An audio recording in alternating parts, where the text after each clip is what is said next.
And now to finish off our Brexit and EU update section on this, the 66th weekly Friday show from Radio Free UK, we have an item from John Redwoods Diary.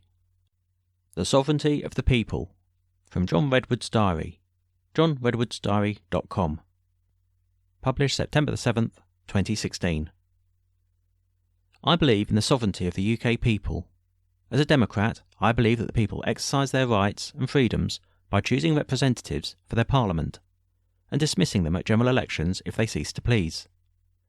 Between elections, the sovereign people can either let their parliament get on with the job they were elected to do, or the people can argue, lobby, press campaign for their parliament to vary its plans. The people accept that they, like the elected representatives, must obey all the laws and commands Parliament makes until such time as they are repealed or amended. Parliament has authority to exercise the people's sovereignty subject to the popular will. The present clever lawyer arguments over whether Parliament needs to vote to approve an Article 50 letter or not is based on a number of foolish misunderstandings. Parliament did have its very decisive say over whether we remained in the EU or left the EU. After an election, an extensive debate and votes, Parliament, by an overwhelming majority, approved the Referendum Act. When most of us voted for it, the government made clear we were voting to hand the decision over whether to remain in or leave the EU back to the sovereign people. There was no doubt about that. Labour did not object to that from the opposition benches. This was reinforced in the referendum campaign. The government sent a leaflet to all households, stating that the people would decide, and then government and Parliament would implement the people's decision. Both official campaigns were asked if the result was binding, and both confirmed the result would be implemented by Parliament. Both campaigns ruled out the need for a subsequent referendum. Parliament made no provision for a second referendum, though it could have done so easily in the Referendum Act if it had been the plan.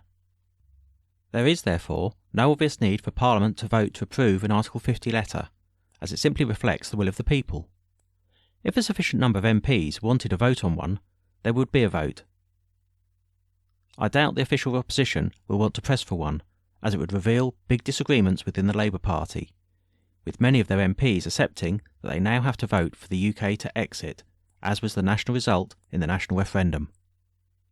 Practically all Conservative MPs would respond positively to a 3-line whip to approve the Article 50 letter. I see no need for the law courts to get involved with what Parliament debates and votes on. That is no part of our Constitution. Law courts are there to enforce the laws Parliament enacts. Sometimes they help make law by handing down judgments that force Parliament into amending or rethinking what is written in statute. The courts are not there to thwart a referendum result or to dictate the parliamentary timetable. Once the powers of the ECJ have been removed, Parliament resumes its role as the UK's highest court, the court that reshapes and instructs the others. Parliament will be fully engaged in the detail of our exit arrangements.